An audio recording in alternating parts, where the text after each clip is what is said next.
ताया चांद के रोज रोज के दंगे फसाद ने कश्यप को काफी परेशान करके रख दिया है। और वो सोच रही है कि आखिर ताया अब्बू को क्या हो गया है। कैसे वो इस तरीके से बदल सकते हैं और हर चीज़ मुझे ही गलत कह रहे हैं। मुझे तो समझ नहीं आ रही मैं क्या करूं। आखिर अब देखेंगे कि ताया जान जो हैं वो अब बन चुके हैं पूरे तरीके के पक्के किस्म के ससुर। और जो शमीम की बातों में आकर हर चीज़ को तहस नहस कर रहे हैं, क्योंकि वो जानते हैं कि अगर उन्होंने ज़रा सी भी इन लोगों की मदद करने की कोशिश की या कश्यप का साथ देना चाहा तो शमीम आपा नाराज़ हो जाएंगी, जिसकी वजह से मामले को रफा दफा नहीं किया जाता बल्कि मज़ीद उस पर बातों पे बातें बनाई जा रही हैं।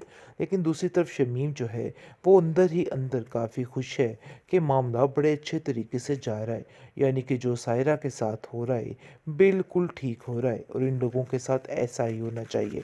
वो कश्यप को तरह तरह के ताने देना शुरू हो जाती है और कहती है कि देखो तुम्हारी बहन का क्या हश्र हो रहा है। शुक्र करो कि तुम इस घर में सुकून से बैठी हुई हो, वरना देखो बाहर जाके कि क्या हालात है।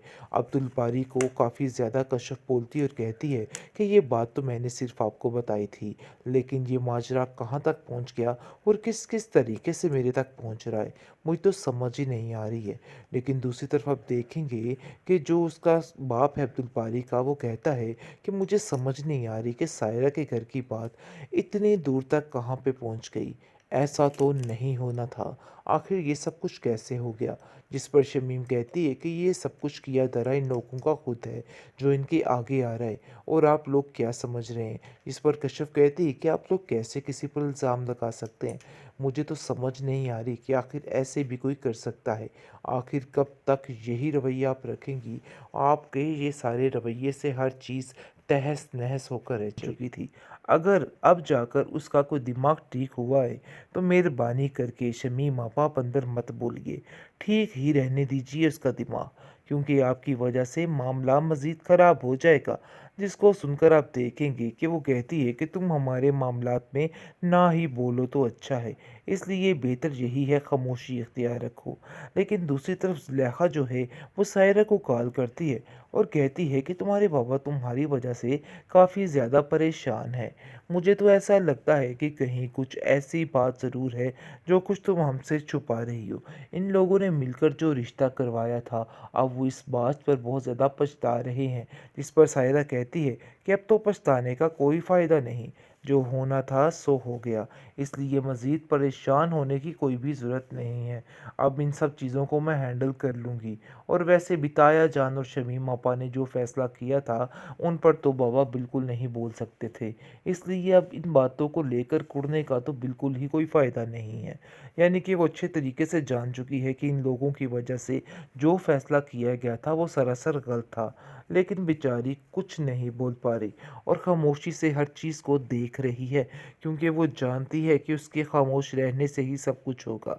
लेकिन वो अब इस बात के लिए आगे आगे हो रही है और अपनी सास से कहती है कि देखिए आप लोग मेरे साथ जुल्म ज़्यादती नहीं कर सकते। जो करना था सो कर लिया, इसलिए मज़ीद आप लोगों की ये बातें बिल्कुल मैं नहीं सुनूंगी। बात तय है कि अब आप लोगों ने जो कुछ करना था सो कर लिया। अब मज़ीद कोई भी चालाकी नहीं चलने वाली। जिस पर आप देखेंगे कि वो कहती है कि मैं तुम्हें अपनी मर्ज़ी के साथ इस घर में लाई थी, लेकिन मुझे नहीं लगता कि मेरा फ़ैसला ठीक था। देखो अपनी ज़बान अपने पास ही रखो, और इस तरह की अगर तुमने मेरे साथ बहस की दोबारा तो मैं तुम्हें इस घर से बाहर निकाल दूंगी। नसीम की रोज़ रोज़ की चिक चिक ने उसके शोहर को परेशान करके रख दिया है। उसने बहुत ज़्यादा कोशिश की है कंप्रोमाइज़ की, लेकिन ये औरत नहीं सुधर पा रही है। आए दिन कोई ना कोई ऐसा मसला खड़ा कर देती है कि बस क्या बताएं। बात इतनी होती नहीं और इतना वावेला मचाकर इकट्ठा कर लेती है पूरा मोहल्ला। और अब तो फ़ोन कर देती है अपनी बहन शमीम को और कहती है कि शमीम आपा देखिए मेरे साथ क्या हो गया। मुझे तो इधर ज़ारों कतार मारे और पता नहीं क्या क्या हो रहा है। जिसको सुनकर वो कहती है कि मेरा तो दिल बैठा जा रहा है, तुम फिक्र मत करो, अभी और इसी वक्त में आई और तुम्हारा सारा बंदोबस्त करके जाती हूँ। देखती हूँ कि अब्दुल बारी तुम्हें इस घर में आने से कैसे रोकते हैं। मैं अब उन लोगों का देखना क्या हश्र करती। यानी कि जलते पर तेल डालने वाला काम कर रही है ये शमीम, क्योंकि आगे ही नसीम आग बगोला है और उसके बाद ये सारा माजरा मज़ीद बढ़ाने की कोशिश कर रही है शमीम। लेकिन आप देखेंगे कि कश्यप फिर बात को सुधारने की कोशिश करती है और कहती है कि आप ज़्यादा परेशान मत हो और ऐसा मत कीजिए। देखो अब्दुल बारी, अपनी बहन को समझाओ, ये रिश्ते ऐसे नहीं बनते। घर में 100 तरह की बातें होती हैं, लेकिन इन बातों को लेके कंप्रोमाइज़ करना पड़ता है। लेकिन मुझे नहीं लगता है कि कुछ भी ठीक हो रहा है। बस मैं आप लोगों को इतना समझाना चाहती हूँ कि इस तरह का स्टेप लेने से हालात सिर्फ़ और सिर्फ़ ख़राब होंगे। देखिए, ये बात सच है। नसीम बाजी को समझाइए, जिस पर शमीम आग बगोला हो जाती है और कहती है, तुम्हारा दिमाग ख़राब हो चुका है। आखिर तुम्हें किसने इजाज़त दी कि तुम हमारे मामलात में बोलो? शमीम कहती है कि मैं भी इसी घर में रहती हूँ और मेरा पूरा पूरा हक बनता है कि मैं भी हर मामलात में बोल सकूँ। और वैसे भी मैं आपके फ़ायदे की बात करें, सुमन की तबीयत को तो आप लोग बड़े अच्छे तरीके से जानते हैं कि वो किस तरह की बीमार और ज़हनी मरीज़ा बन चुकी थी।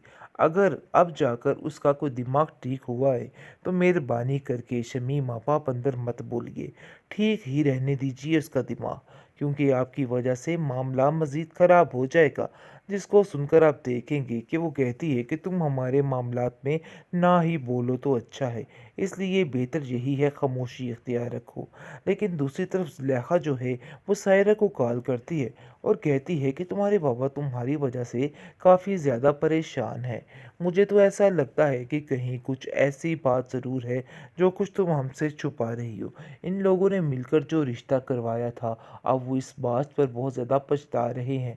जिस पर सायरा कहती है कि अब तो पछताने का कोई फ़ायदा नहीं, जो होना था सो हो गया, इसलिए मज़ीद परेशान होने की कोई भी ज़रूरत नहीं है। अब इन सब चीज़ों को मैं हैंडल कर लूँगी। और वैसे भी ताया जान और शमीम आपा ने जो फ़ैसला किया था, उन पर तो बाबा बिल्कुल नहीं बोल सकते थे। इसलिए अब इन बातों को लेकर कुढ़ने का तो बिल्कुल ही कोई फ़ायदा नहीं है। यानी कि वो अच्छे तरीके से जान चुकी है कि इन लोगों की वजह से जो फ़ैसला किया गया था, वो सरासर गलत था। लेकिन बेचारी कुछ नहीं बोल पा रही और खामोशी से हर चीज़ को देख रही है, क्योंकि वो जानती है कि उसके खामोश रहने से ही सब कुछ होगा।